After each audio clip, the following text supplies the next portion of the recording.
ఏనాడు నీ పరిపాలన మాకు వరం, నీ వల్లే ఈ రాష్ట్రపు సంక్షేమం సత్యం నిత్యం సఫలం.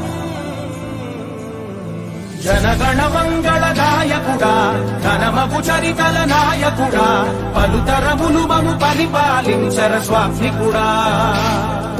నవయుగ మేధో సైనికుడా, సమయము తెలియని సేవకుడా, యువ నవ్యాంధ్రకు ప్రగతిని చూపర సాధకుడా, వైతాళికుడా.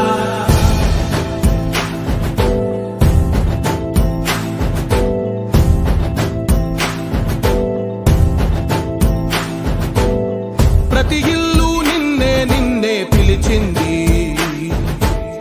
ప్రతి గడప నీకే స్వాగతమంటోంది.